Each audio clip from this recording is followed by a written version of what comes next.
Salut tout le monde! Aujourd'hui, on se retrouve pour une nouvelle vidéo et je suis très contente de faire celle d'aujourd'hui puisqu'il s'agit d'un de mes formats favoris depuis le début de l'année et c'est mon update trimestriel. Donc aujourd'hui, on va parler de mes 3 derniers mois, donc juillet, août et septembre. Et comme dans les deux vidéos précédentes, on va fonctionner en mode mini stats, je vous raconte ma vie, puis après ça, on passe aux highlights. Encore une fois, je ne reviendrai pas sur l'ensemble de mes lectures parce que je veux pas parler de tout, mais on va quand même faire une analyse en profondeur de ces 3 derniers mois. Premièrement, en chiffres, qu'est-ce qui s'est passé pendant le dernier trimestre? Donc, j'ai lu un grand total de 21 livres. Donc, 5 en juillet, 6 en août et 10 en septembre. C'est jusqu'à maintenant le mois où j'ai lu le plus de livres. Donc, l'école, ça m'a comme boosté. Ça équivaut à un total de 6557 pages. Donc voilà, c'est moins que les 2 derniers trimestres, mais je le sais là, que j'ai lu vraiment beaucoup de petits mini livres, surtout en juillet et en août. Fait que si tu veux pas, ça va impacter le nombre de pages. Là.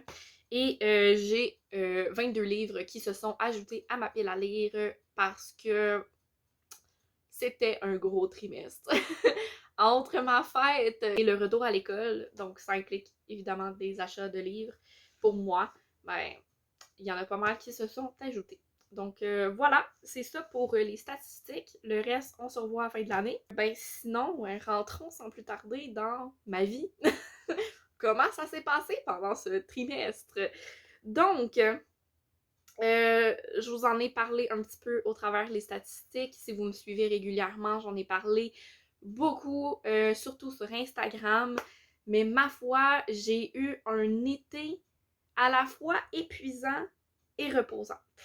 C'est très difficile à vous expliquer juste comme ça. Mais on va y aller comme ça. Donc, ça a été excessivement épuisant pour moi cet été parce que j'ai recommencé à travailler à temps plein au camp de jour, donc en tant qu'animatrice. Et laissez-moi vous dire que ça fait des grosses semaines. Je pense que tu ne peux pas comprendre à quel point c'est rushant d'être animateur avant de l'être toi-même, de travailler dans un camp de jour. Je rentrais chez moi et j'étais éclatée, ben raide. Fait que moi, faire des vidéos pendant ce temps-là, lire, faire des trucs, non, je me couchais. Sincèrement, je faisais ce que j'avais à faire pour la job, ce qui me restait à faire, puis that's it, j'allais me coucher. Il s'est tellement rien passé, je lisais à peine.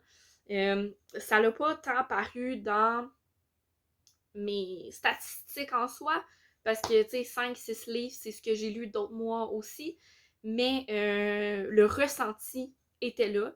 Donc, ça a fait en sorte que j'ai lu beaucoup plus de petits livres ou que mes livres se sont beaucoup plus étalés sur le temps. Ça a fait que mon mois d'août, j'ai commencé en lisant rien, puis vu que ça faisait genre 1 mois et demi que j'avais rien lu, ben j'ai clenché là, mais j'arrêtais pas de lire, puis je pense que si vous me suiviez sur Instagram, vous l'avez beaucoup remarqué, mais je commençais plein de livres en même temps. On dirait que j'étais éparpillée, je savais pas où je voulais m'en aller en lecture, je savais pas qu'est-ce que je voulais lire, parce qu'en fait, ça faisait tellement longtemps que j'avais pas lu, puis là, je retrouvais ce goût-là de la lecture, puis je savais plus où m'en aller, je voulais aller partout. Ça s'est ressenti dans mon intérieur personnel, beaucoup plus qu'en tant que tel sur mes statistiques ou quoi que ce soit. C'était plus un feeling interne, mais ça me tentait de l'extérioriser, même si j'en ai beaucoup parlé déjà. Et pourquoi je dis que ça a quand même été un été reposant aussi, c'est parce que je me suis enfin laissée aller à ne pas me mettre de pression, à mettre des vidéos en ligne. Je suis arrivée à un certain point, en fait, où j'avais tout planifié mon été, mais j'avais pas l'énergie de filmer. J'avais pas l'énergie de faire des trucs. Les vidéos me tentaient pas. Je m'en venais décaler parce qu'il y a une vidéo que j'étais supposée faire en collaboration avec Bookto Québec qui m'a complètement passé au-dessus de la tête. Fait que j'ai laissé faire. Je me suis enlevé cette pression-là et ça l'a fait un bien fou. Je me suis aussi rendu compte que j'étais tellement sous pression au travail que de me rajouter des pressions à côté, ça servait à rien. Fait que tout ce qui était pas essentiel, je l'ai retiré. Il y a même certaines pressions que je me suis enlevées des épaules au travail, fait que c'est pour vous dire à quel point j'étais plus bien. Donc voilà, ça l'a fait quand même vraiment du bien là, de faire ça, de prendre la décision de lâcher YouTube, ou au moins d'y aller juste quand ça allait bien. Cette décision-là, je l'ai prise fin juillet. Ça m'a pris un temps à la détente, mais c'est parce que j'avais déjà des vidéos prévues avant. C'est vraiment quand ma vidéo vlog Booktube Québec a lâché que j'ai réalisé que non, ça marchait pas. Puis que j'ai pris la décision de mettre ça en pause. Puis d'y aller vraiment juste avec ce qui me tentait, ce que j'avais vraiment le goût de faire. Fait que mon book haul anniversaire fait partie de ça. C'était pas compliqué, puis je voulais vraiment vous montrer les livres que j'avais achetés à ma fête. Fait que ça m'a juste fait du bien en fait de vous filmer cette vidéo-là. Même chose pour les lives que j'ai fait. On en reparlera tantôt. Mais bref, c'est toutes des petites choses là, qui m'ont fait un bien fou. Ça m'est arrivé souvent depuis le début de l'année de soit me booster à fond pour vous filmer une vidéo, vous la monter, vous la, vous la publier, mais que j'ai pas eu de plaisir à le faire. Ça, je veux plus. Je veux plus. Puis c'est quelque chose que, bon, veux pas, j'ai un petit peu plus réalisé cet été. Soit je m'autorisais semi à pas publier de vidéo, dans le sens où je me disais, ok, j'en fais pas, j'ai pas la capacité de le faire, c'est correct. Fait que je m'autorisais à ne pas la publier, mais derrière ça, je me sentais mal de pas avoir publié. Aussi, je publiais pas 2 semaines en ligne. Je me sentais mal de comme, ok, il me semble que ça fait longtemps, j'ai pas publié de vidéo, voyons donc, c'est bien bizarre, non, bref. Fait que là, j'ai accepté cet été, puis ça m'a vraiment permis de me reposer, de me concentrer sur moi, d'y aller quand ça m'allait, quand ça me faisait du bien, puis que quand ça me faisait pas du bien, pas y aller parce que ça sert à rien de rajouter quelque chose qui te fait mal. Donc on passe au prochain point sur tout ça. Et je voulais vous parler de mes projets YouTube. Donc vraiment très très satisfaite justement. Ben, en fait, ça va dans la lignée de ce que je vous disais tantôt, du pourquoi mon été a été reposant d'un certain point. Dans ce troisième trimestre, j'ai fait des projets vidéo qui, purée, me tentaient depuis super longtemps. Je pense bien évidemment au live que j'ai fait avec Sony et avec Sam, un petit lecteur, qui ont été des moments vraiment nice. J'ai tellement tripé. Déjà, c'était 2 personnes avec qui je voulais avoir une conversation face-to-face depuis vraiment longtemps. Puis que ça l'a donné comme jamais. Ces 2 personnes-là, si je peux les rencontrer en vrai, je vais être juste comme aux anges. Là, ça donne pas parce qu'on n'est pas à côté l'un de l'autre. Mais ça fait comme un beau moyen de partager, de communiquer en attendant qu'on puisse se voir en vrai. Puis j'ai juste tellement tripé de pouvoir jaser avec eux autres dans 2 contextes complètement différents. Donc avec Sony, pour ceux qui n'ont pas vu, j'ai fait un live où on a parlé de son écriture, où on a parlé de lecture les deux ensemble. On a parlé, entre autres, d'Apprends moi à voler, mais on a parlé aussi de tous ces autres projets de livres, d'écriture, des projets qui sont déjà publiés, des projets à venir, des projets qui sont seulement des ébauches. Fait que bref, ça a été super trippant d'aller un petit peu plus dans son environnement. Environnement que je connaissais déjà quand même beaucoup parce que moi et Sony, on communique beaucoup, mais de pouvoir vous le partager aussi, j'ai trouvé ça super le fun. Fait que c'est ça. Puis avec Sam, on a fait un tag, The Ultimate Tag d'automne. J'ai manqué un mot dans mon titre, bref. Fait qu'on a fait un gros tag d'automne.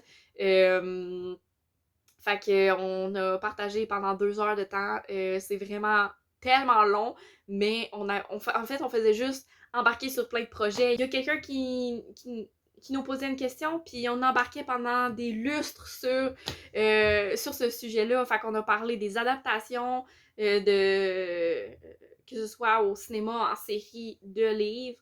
On a parlé... de quoi qu'on a parlé? Je pense qu'on a parlé un peu des couvertures, traductions et compagnie. On a parlé, je pense, aussi des services de presse, mais je suis pas certaine. Là. Il y a des trucs qu'on s'est parlé pendant 1 heure après aussi. Fait que il y a des trucs que je sais plus c'est où qu'on se les dit. Mais bref, on a parlé vraiment de plein de sujets. On a dérogé du tag à tellement de moments. Mais c'est pas grave, c'était juste tellement le fun, tellement friendly, tellement comme relax, pépère, discussion 2 amis. Puis juste devant des gens.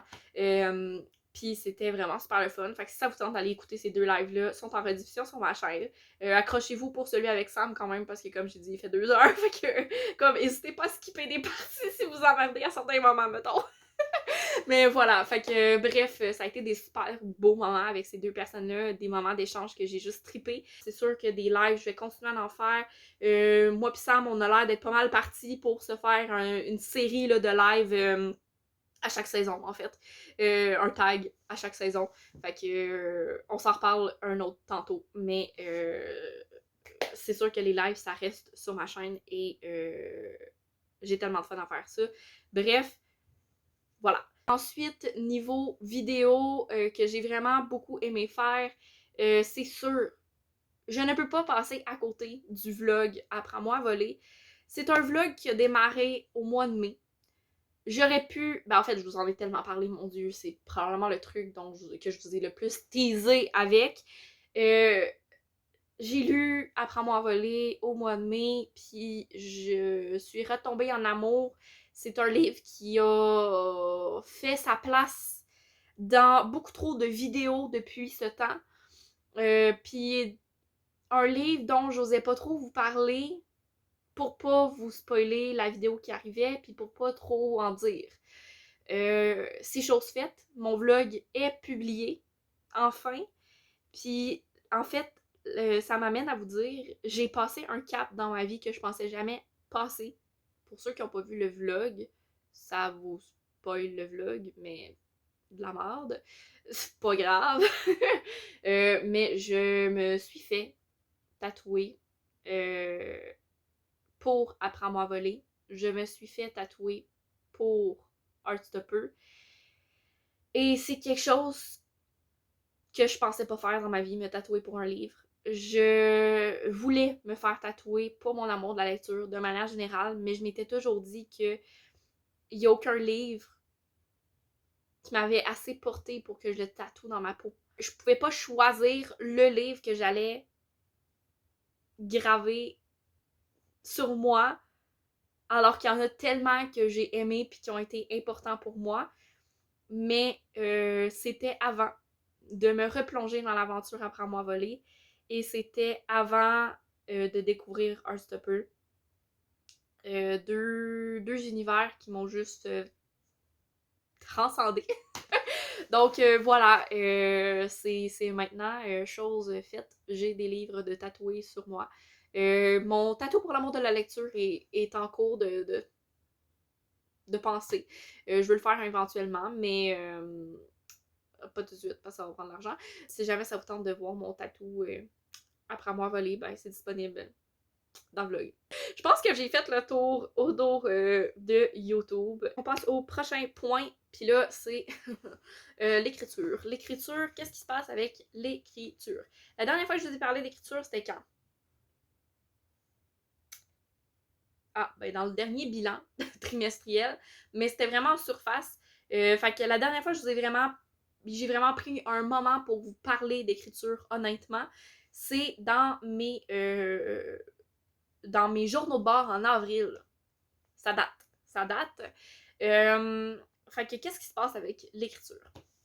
L'écriture, c'est difficile pour moi ces temps-ci parce que c'est quelque chose que je mentionnais justement dans mes journaux de bord en avril. J'ai beaucoup de misère à me replacer dans l'état où j'étais quand j'ai commencé à écrire. Puis ce que je dis là, c'est pas que je dois me replacer dans l'état où j'étais quand j'ai commencé à écrire. Mais ce que je me suis rendu compte, c'est que je bloquais beaucoup parce que j'avais de la misère à me plonger. Quand j'ai commencé à écrire en secondaire 2, quand j'avais genre 13-14 ans, ish, j'avais une facilité monstre en fait à juste mettre sur papier, coucher sur papier mes idées.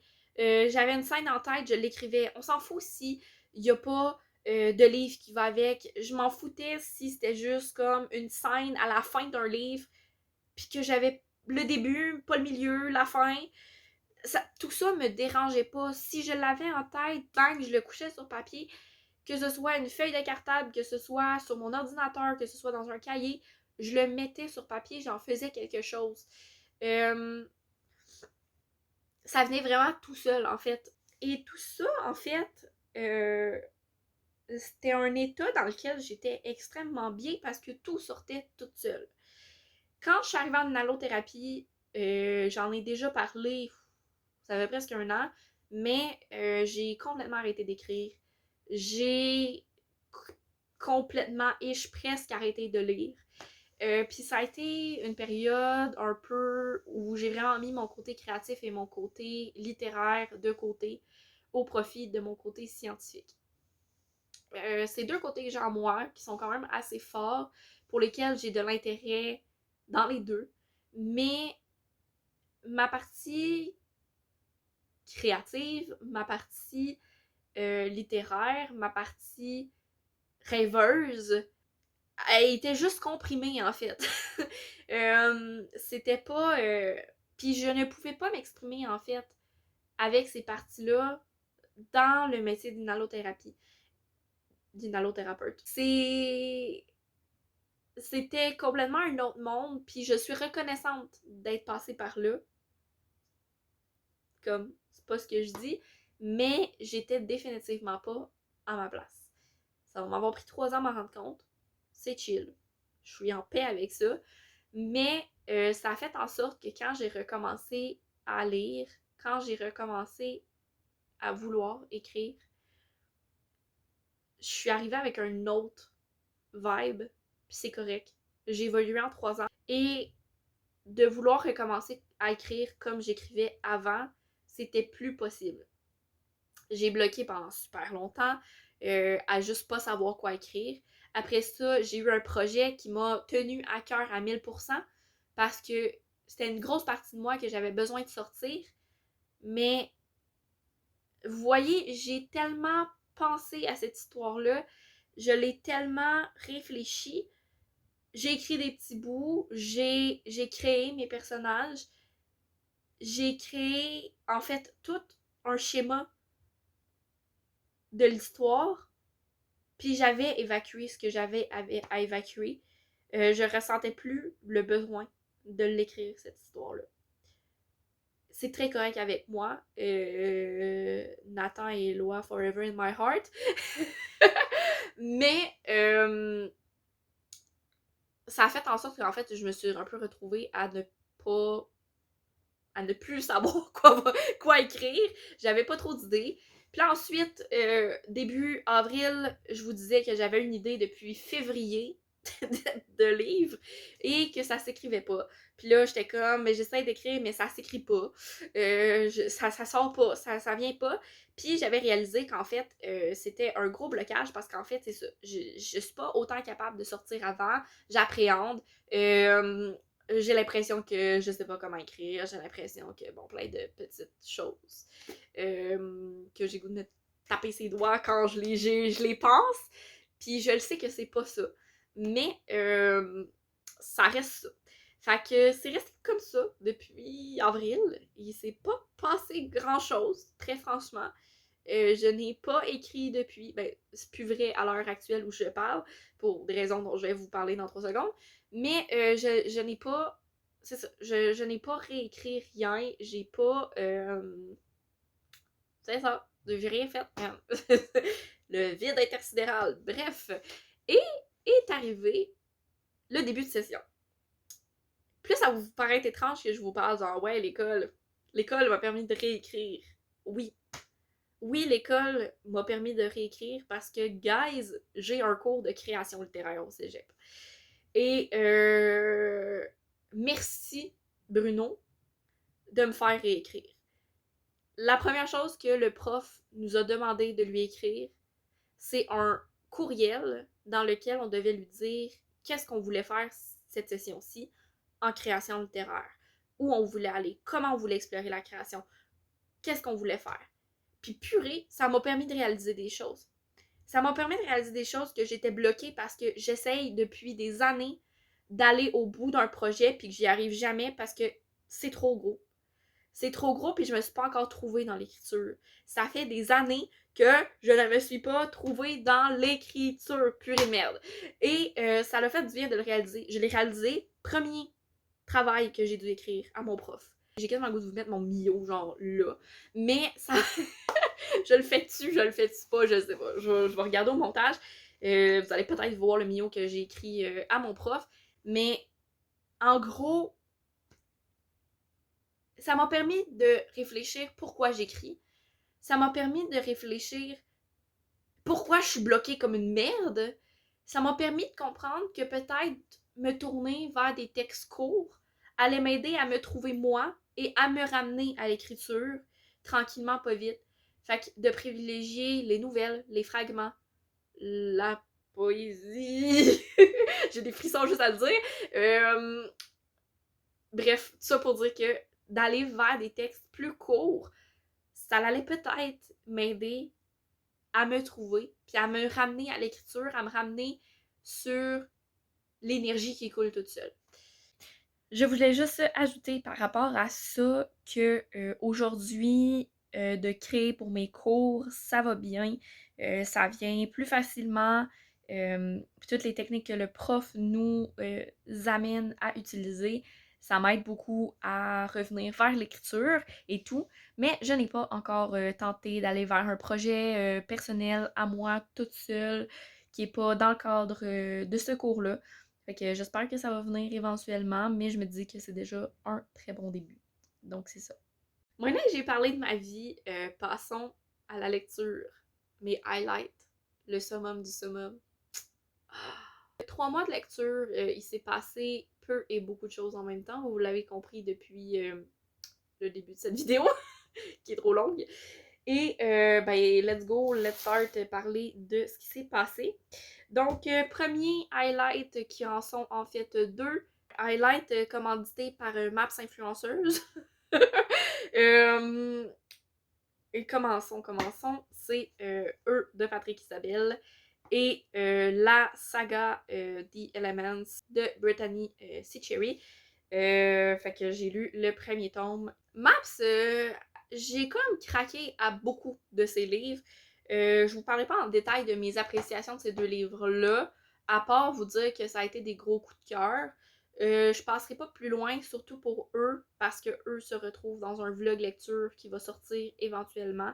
Donc, on se le garde pour plus tard celui-là, vous en parlez plus en profondeur. Mais juste pour vous dire à quel point j'ai été absorbée par ces 2 lectures-là, ça m'a tellement comme... C'était vraiment génial, ça a été des super beaux moments de lecture, j'ai juste tripé, j'ai dévoré ces 2 livres-là. Donc, merci Maps pour ces 2 magnifiques lectures. Ensuite, prochain highlight, c'est Autobiographie de Christina Lauren. Donc, ces 2 autrices-là, vous le savez, j'ai lu tout et rien avec elles. J'ai lu en premier L'Antilune de miel, qui a été un désastre avec moi. Ensuite, j'ai lu The Soulmate Equation, qui a été un coup de cœur. Donc là, je me suis dit, j'embarque sur un nouveau et je ne sais pas où je m'en vais. Je ne sais pas où je m'en vais parce que j'ai eu tout et j'ai eu rien avec elle. Et là, j'ai été dans Autobiographie et j'ai été vraiment charmée par cette ambiance-là. J'ai été charmée par le personnage principal. J'ai été charmée par cette romance. Et ça m'a fait vraiment du bien. Donc, ça n'a pas été un coup de cœur, mais ça a été une vraiment très bonne lecture. Donc, je me dis que c'est des autrices que je vais pouvoir apprécier. Genre, je sens que je vais plus aimer que détester ce qu'elles font. Ensuite, prochain highlight que j'ai pour vous, c'est Pour l'amour d'un Highlander de Laly Lombard. Et je parle ici de l'intégrale. Genre, toute. Qui est comme la plus grosse lecture que j'ai faite de juillet. Je me suis tapé l'intégrale au complet qui fait comme 500 et quelques pages. Mais t'as comme une nouvelle puis 2 romans dedans. Fait que, tu sais, c'est ça, c'est pas si pire. C'est des petits livres au final. Mais en fait, ça m'a vraiment fait du bien de replonger dans cet univers-là de Laly que je connaissais déjà un peu parce que j'avais lu le premier tome sur Wattpad à l'époque. mais que j'avais pas lu depuis genre 4 ans, 4-5 ans. Donc, ça m'a vraiment fait du bien de, justement, c'est ça, me replonger dans cet univers-là, de revoir qu'est-ce que j'avais déjà vu, mais de découvrir aussi ce que je n'avais pas encore vu. Donc, l'entièreté du deuxième tome au complet. Mais ça a été vraiment très le fun euh, comme expérience, comme moment. C'était de la détente, ça m'a fait du bien, ça m'a permis de décrocher complètement du camp de jour au moment où je l'ai lu, donc ça pouvait pas être mieux comme timing, je crois. Puis c'est ça, bref, ça m'a fait vraiment du bien. Puis ça m'a fait du bien aussi de replonger dans la plume de Lali, parce que ça fait des années en fait que je voulais me procurer ces livres qu'elle auto-publie depuis à peu près, c'est ça, 4 ans. Qu'elle auto-publie depuis 4 ans. Et bientôt, je vais recevoir sa trilogie de fantasy, droit de sang. Puis j'ai vraiment hâte. Fait que bref, tout ça pour dire que Eulalie, dans mon cœur, cette autrice-là aussi. Puis ça m'a fait du bien de revenir avec Pour l'amour d'un Highlander. Dernier highlight, on passe sur un graphique que j'ai lu encore une fois en juillet, que j'ai lu le 1er juillet, écoute. Lol. Et c'est The Girl from the Sea de Molly Knox Ostertag. Je pense que c'est ça. Donc voilà, petit roman graphique vraiment, vraiment sympathique qui m'a tellement fait du bien. J'ai en fait retrouvé le vibe Heartstopper, la simplicité Heartstopper, avec une petite touche de fantastique et une petite touche de, de féminin. Une grosse touche de féminin, parce que c'est deux protagonistes féminines. Bref. Mais ça m'a fait du bien, en fait, de lire une relation entre deux filles, parce que j'en lis pas beaucoup. Fait que c'est quelque chose que je trouvais qui me manquait. Et c'est ça, un peu le côté good vibe, la simplicité, en fait, de traiter des sujets qui peuvent ne pas être faciles de manière simple, de manière on se casse pas la tête. Ça a un petit vibe féministe, ça a un petit vibe écologique, ça a un petit vibe magique. Fait que ça m'a vraiment fait du bien aussi, là, ce graphique-là. Et c'est tout. C'est pas mal ce qui conclut mon update du 3e trimestre. J'espère que vous aurez apprécié, même si j'ai beaucoup parlé pour pas dire grand-chose, j'ai l'impression. Donc, si t'as aimé, n'hésite pas à liker la vidéo, à commenter en commentaire ce que t'en as pensé et à t'abonner à la chaîne pour être sûr de manquer aucune des nouvelles vidéos qui va sortir éventuellement. Sur ce, je te souhaite une excellente journée et je te dis à la prochaine. Bye bye!